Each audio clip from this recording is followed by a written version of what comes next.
Baik, Assalamualaikum warahmatullahi wabarakatuh.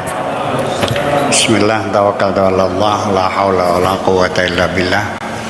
Asyhadu an la ilaha illallah wa asyhadu anna Muhammadar Rasulullah. Allahumma salli ala sayyidina Muhammadin wa ala alihi wa sahabatihi ajmain, amma ba'd. Malam Jumat ini terasa sepi ya. Karena santri sedang libur. Ya. Selama berapa? 15 3 hari. minggu. 2 minggu lah ya.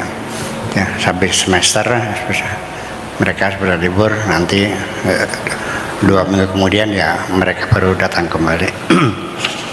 Makanya kepada pengurus itu dibuat jadwal piket selama libur ini supaya jangan sampai kosong blong begini. Sebab tidak semua orang bermaksud baik kan, macam-macam. Oke deh, kita lanjutkan ke halaman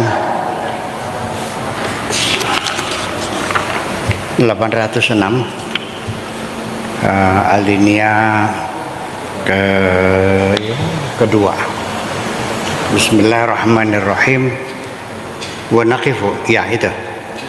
Wa naqifu min hadhil laftati, kita berhenti sejenak mengamati dengan cermat uraian berikut ini, yaitu firman Tuhan yang berbunyi li'alla yakuna linnasi 'alallahi hujjatun ba'da rusuli, supaya jangan sampai menjadi alasan bagi manusia terhadap Allah ya setelah diutus para rasul.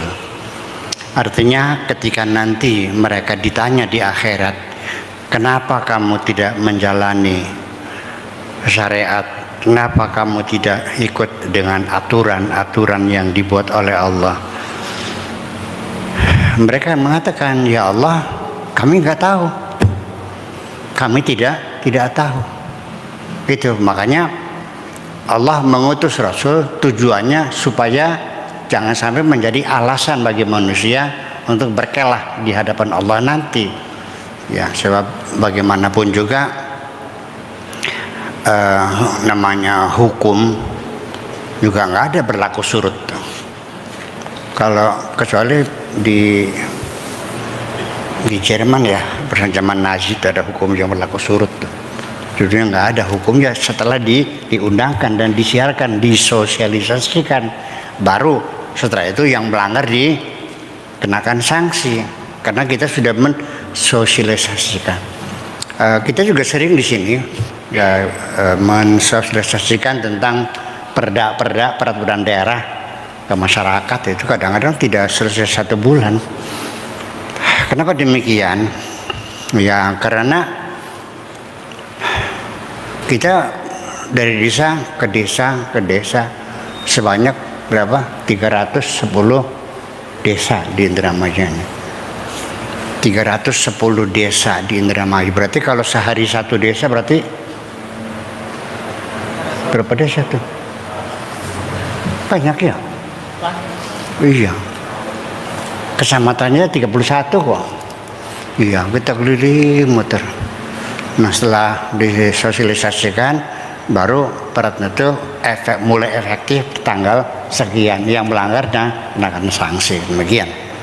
Maka Allah juga membuat aturan-aturan itu ya berdasarkan mengirim Rasul sebagai jubirnya, menyampaikan pesan-pesan Tuhan, mensosialisasikan syariat Tuhan. Dan tugasnya 2, yaitu basyiran wa nadhira, memberikan kabar gembira dan memberikan ancaman. Gitu, kira-kira seperti itu. Kemudian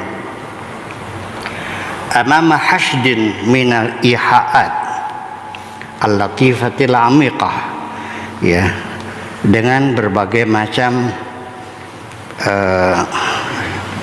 sinyal-sinyal ya yang halus dan sangat dalam sekali, ya. Wa nakhtaru minhu thalathatan, kami memilih 3 opsi.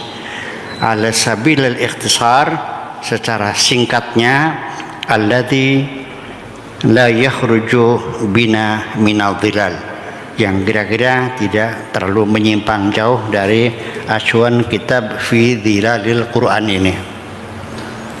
Naqifu minha, antara lain mari kita perhatikan, berhenti sejenak. Awalan pertama, amama qimatil aqlil basyari, menghadapi nilai akal manusia, wa wadhifatihi wa dawrihi, fungsinya dan perannya, fungsi dan peran logika akal manusia menghadapi agama ini. Fi akhtari qadaya, dalam persoalan-persoalan al-insan, kemanusiaan yang paling penting. Akhtar itu yang paling penting, bukan yang paling berbahaya ya. Khatar itu bahaya, tapi akhtar di sini maksudnya paling penting. Yaitu qadiyatul iman billah, yaitu persoalan beriman kepada Allah Subhanahu wa taala. Allati taqumu 'alaiha, ya, hayatuhu, yang menjadi dasar dari landasan kehidupan mereka. Allati kang taqumu ngadeg, Allah ingat qiyam opo hayatuhu, kehidupan manusia. Bahasa Indonesianya yang menjadi dasar kehidupan. Kang ngadeg ingatase, artinya menjadi dasar. Itu bahasa Arabnya diterjemahkan ke bahasa Jawa semakin tidak mengerti jadi akhirnya. Yang menjadi dasar kehidupannya. Fil ardi, di bumi, min juduriha, dari mulai akarnya yang paling dalam, bikulli muqawwimatiha, dengan segala substansinya. Muqawwimat adalah substansi. Watijahatiha, dan juga arahan-arahannya, haluan-haluannya, wa waqiyatiha, dan dan realitas-realitasnya, wa tasarrufatiha, dan behaviorismnya, perilakunya, kama yaqumu 'alaiha ma'aluhu, seperti juga yang menjadi tempat kembali fil akhirat, di hari akhirat, wahya akbar wa abqa, yang lebih besar dan lebih abadi di akhirat nanti. Ini artinya bahwa mempertimbangkan fungsi dan peran akal yang Allah anugerahkan kepada manusia itu menjadi alasan bahwa harus dikirim seorang rasul memberitahukan mereka, tidak hanya mengandalkan kekuatan mereka berpikir. Maksud saya begini,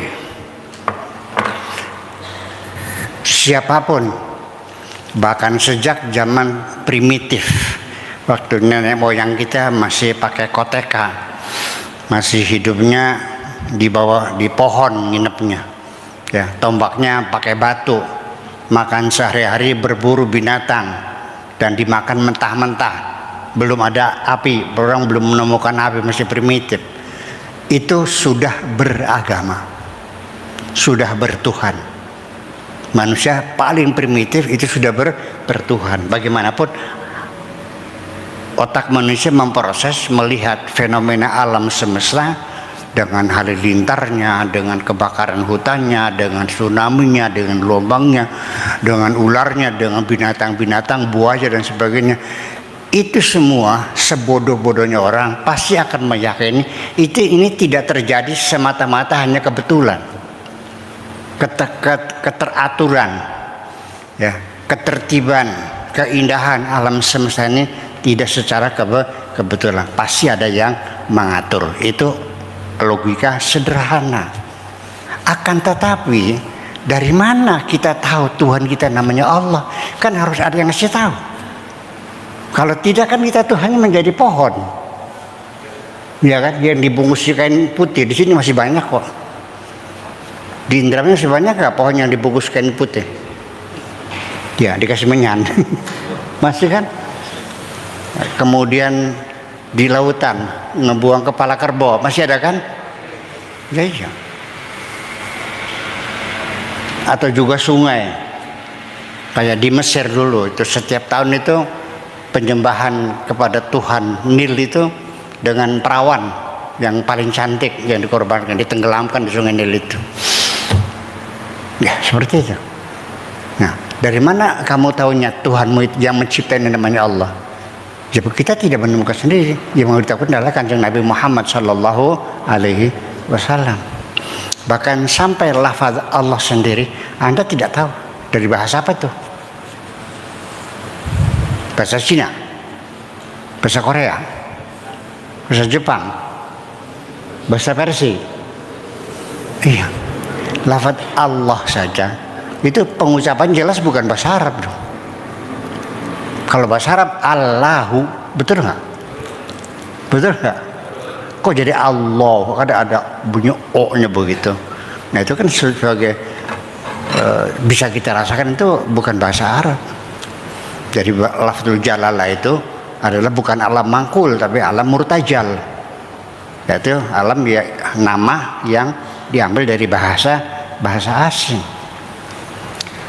Presiden kita namanya Soeharto, nulisnya pakai ta wawu pakai to, su sin bawo ha terus ro terus ta wawu apa to,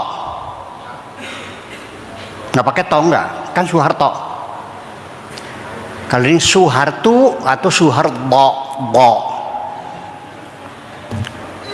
paham nggak? Nah ini ya karena di bahasa Arab nggak ada, di bahasa to tuh nggak ada, artinya to jinas sirotol bukan sirotol. Nah lafzul jalal juga sama Allah, itu kan aneh. Seharusnya gimana? Allah, lam fathah, lam kasroh, lam domah, ada nggak dulu? Nggak ada kan? Ya berarti itu dari bahasa Ibrani asalnya. Ya karena dari nenek moyangnya Nabi Ibrahim itu asal turunan Kanjeng Nabi Muhammad adalah orang Yahudi, bahasanya Ibrani, Tuhannya namanya Allah. Dan hamzahnya dibaca A ya, jangan O ya. Orang Indonesia hampir semuanya menyebut Tuhan tuh Allah, betul? Allah apa Allah? Rata-rata bilangnya apa? Allah kan? Anak ada bong Jawa, Gusti Allah. Gusti Allah. Ada lagi Tuhan Allah. Ada Tuhan Allah. Ya, mengucap nama Tuhan saja nggak ada yang jelas kok. Jujur aja memang. Nah, apalagi dari mana kita tahu Tuhan itu namanya adalah itu? Bisanya tahu karena ada yang beritahu. Itulah makanya supaya jangan sampai ada alasan bagi manusia untuk mengelak dari ketentuan Tuhan itu. Kan sudah saya kirim utusan kan begitu. Jadi Pak, mempertimbangkan peran dan fungsi logika manusia kan seperti itu. Tetapi sampai sekarang masih ada orang yang meyakini bahwa agama itu tidak bisa dilogikakan. Aneh kan?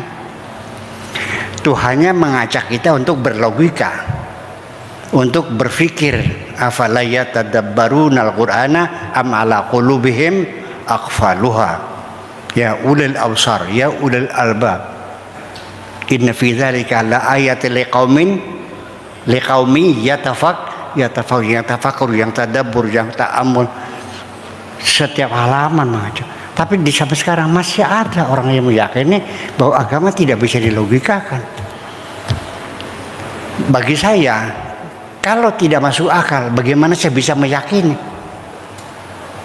Apa tuh meyakini aja, nggak masuk akal kamu yakin aja. Sesuatu yang tidak masuk akal kamu yakini gitu. Ini jadi persoalan. Soalnya punten aja, ini masih ada komen-komen di YouTube saya tuh. Nggak bisa, agama tidak bisa dilogikakan. Ya, agama itu yang penting adalah yakin. Ya udah, ya. Saya mengatakan berkali-kali beragama itu jangan dengan metode begini. Pejamkan matamu, matikan lampu, tutup pintu, jendela dan pintu, lalu yakini gitu, pejamkan mata, lampikan mantu, tutup jendela dan pintu, dan percayalah begitu. Ya kalau nggak masuk aja susah. Itu persoalannya, udahlah. Kalau ada orang yang meyakini agama itu tidak bisa dirasionalkan, ya udah. Yang penting sembahyang. Iya kan? Terus gimana? Itu. Jadi begini. Ini adalah kitab ini adalah karangannya siapa? Karangan siapa? Siapa dia nih?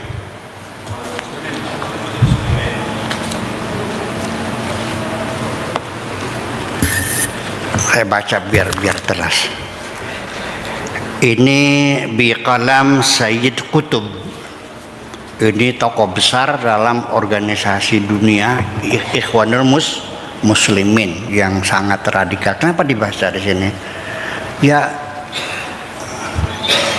kita baca itu baca kritis ya, bukan seperti kamu baca kitab di pondok pesantren diyakini semua kebenarannya.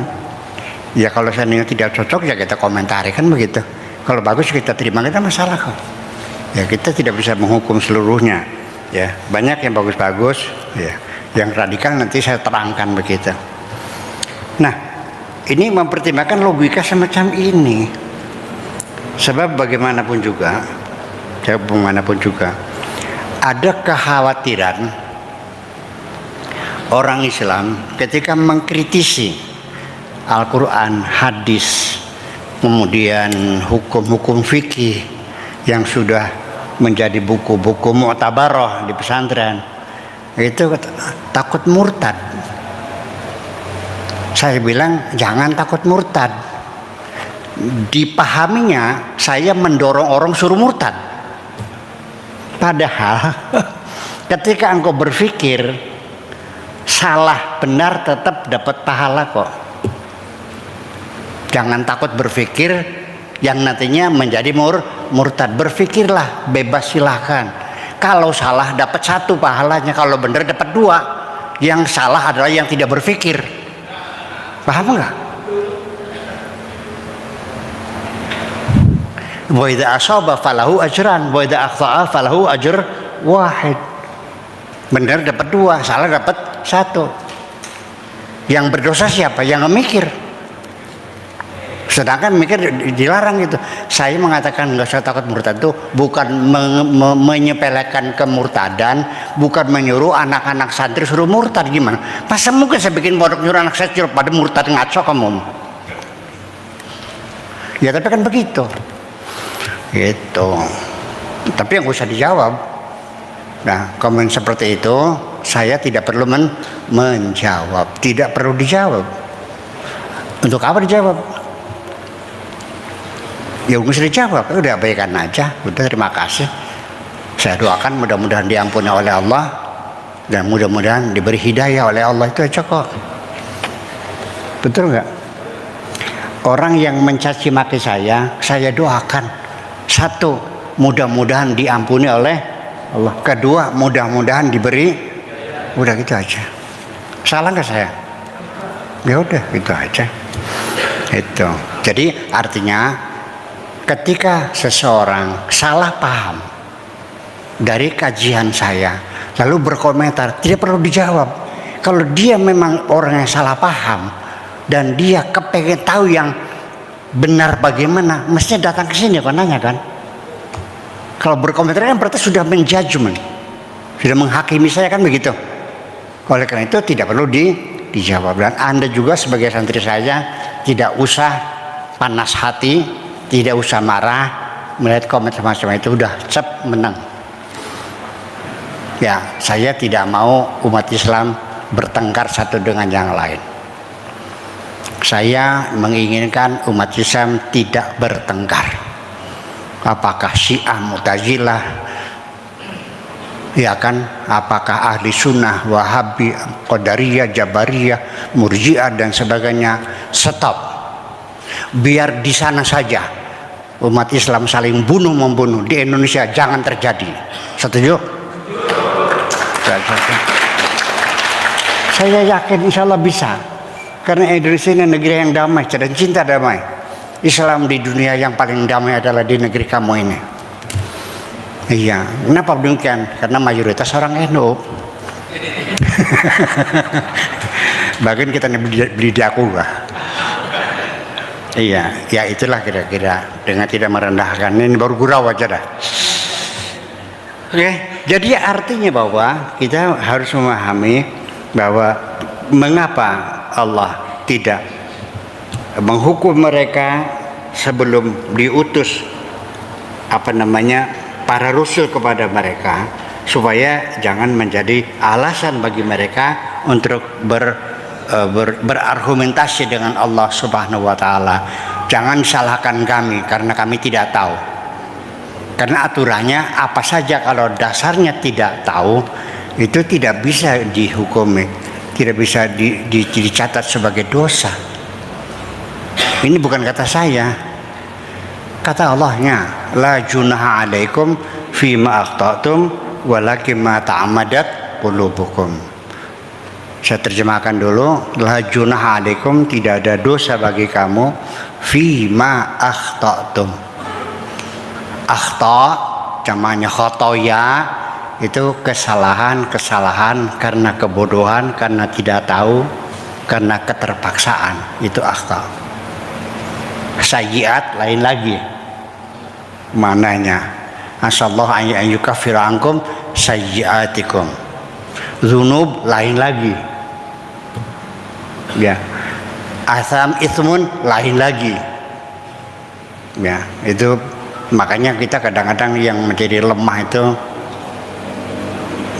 ilmu terminologi belum memasyarakat, kita masih asing ilmu terminologi itu.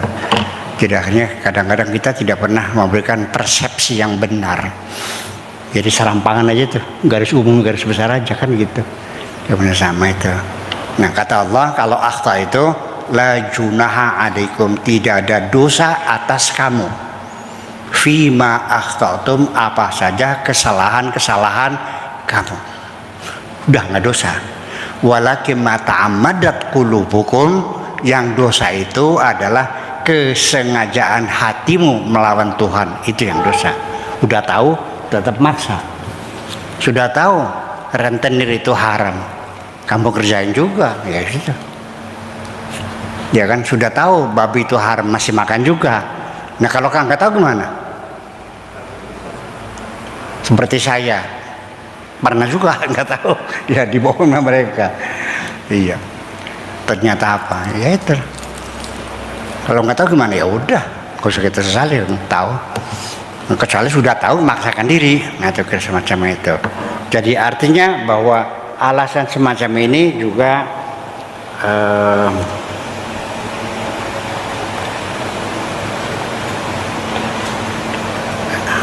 disabdakan oleh Allah juga, bahwa nanti di satu ngerti apa ya bahwa wa ma kunna mu'adzibina hatta nab'atha rasula, ya mana sebenarnya itu, wa ma kunna mu'adzibina hatta nab'atha rasula, tidak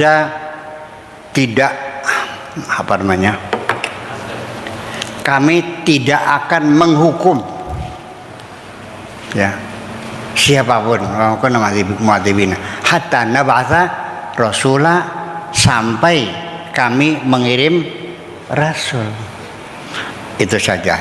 Nah, nanti pada akhirnya ayat ini diterjemahkan oleh orang-orang Mu'tazilah. Rasulan di sini tidak mesti manusia yang mengklaim dia utusan Tuhan. Tetapi logika yang ada di kepala kita ini juga bisa membedakan mana yang baik, mana yang buruk, mana yang benar, mana yang tidak benar, mana yang bermanfaat, mana yang tidak bermanfaat, akal kita bisa memahaminya, bahwa hatta nab'atsa rasula artinya sehingga kami tumbuhkan logika pada diri kamu, bukan utusan. Sehingga di zaman fatrah, di negara-negara yang tidak kebagian nabi, tidak kebagian rasul, mereka wajib beragama enggak? Rasul nggak ada. Berarti negara manapun di dunia yang tidak punya nabi, tidak punya rasul, ya mereka tidak bisa dihukum. Itu maksudnya. Ini persengketaan masih panjang dan sampai sekarang belum pernah selesai. Dan saya harap nggak usah selesai lah, biar aja pertengkaran itu tidak akan pernah selesai. Terus kita berwacana, dinamikanya seperti itu. Jadi bahwasanya golongan rasionalis ini, kenapa dalam sejarah Islam kok menjadi tidak menonjol? Yang banyak adalah ahli sunnah wal jamaah. Ya satu, karena orang Mu'tazilah pada zamannya dulu, waktu manusia masih sedikit, ya, para intelektual Mu'tazilah itu sekitar 10.000 orang yang mati dibunuh-bunuhin mereka itu. Ya. Nah, kenapa ahli sunnah wal jamaah menjadi mayoritas? Ya, sebetulnya tidak selalu berdasarkan argumentasi yang dibangun oleh mereka dengan kokoh, tetapi juga karena sikap politik mereka yang selalu pro status quo, selalu bergabung dengan sang penguasa, maka ya difasilitasi.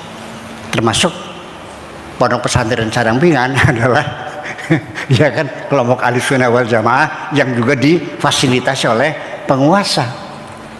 Betul nggak? Iya dong. Saya beroposisi nggak? Saya enggak kan? Saya beroposisi nggak? Enggak. Iya kan gitu. Jadi makanya ya kita difasilitasi. Jadi ahli sunnah wal jamaah itu kelompok sekterianisme dalam Islam yang pro status quo, yang selalu bergabung bersama, berkoalisi dengan sang penguasa. Terima kasih, gitu aja. Assalamualaikum warahmatullahi wabarakatuh. Aku hanya ingin berbagi kebahagiaan dan tidak menggurui siapapun. Terlalu sulit bagiku untuk menyalahkan siapapun. Akan tetapi apabila ada orang yang ingin mengisi raportku, tentu aku sangat gembira sekali. Dan kujamin aku tidak akan sakit hati sedikit.